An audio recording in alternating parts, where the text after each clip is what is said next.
It is the year 2018. The movie Crazy Rich Asians is released, becoming the most successful studio romantic comedy in nearly a decade at the US box office. Asians all over the world rejoice. After all, this is the first movie with an all-Asian cast coming out of Hollywood since 1993, and what a successful one at that. For me, the movie quite literally hit home. Set in Singapore, Crazy Rich Asians was the first thing in the then 30 years of my life that gave the world a frame of reference for what it was like to live and grow up there.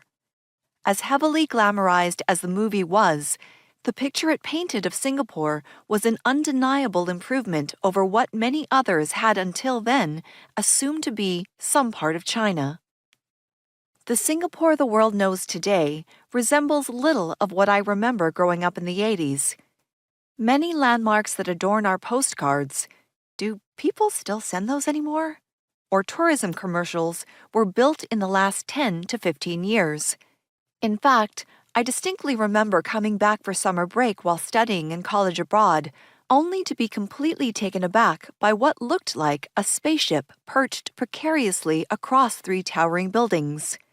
That architectural wonder turned out to be a Vegas-style integrated resort called Marina Bay Sands and consisted of a casino, hotel, and shopping mall.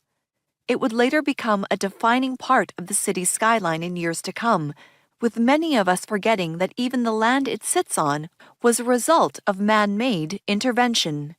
Yet, as modern and technologically advanced Singapore appears to be, it still upholds socially conservative values, where free speech is considered a Western ideal and privilege that one chooses to pursue at their own peril.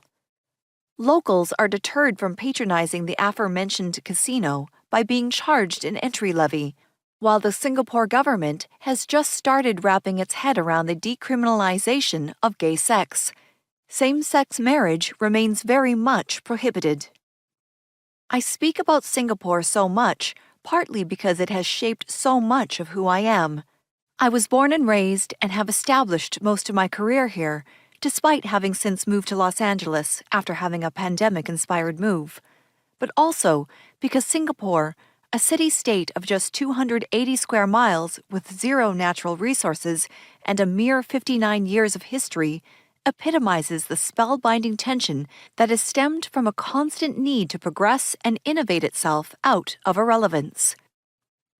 Whether we know it yet, we as humans are in the crosshairs of a similar tension. In fact, we may very well be at the juncture of having to reinvent ourselves out of oblivion. The continued advances of blockchain technology, and now artificial intelligence, AI, represents a real threat that could easily render our place in the workforce, and by extension society, vulnerable.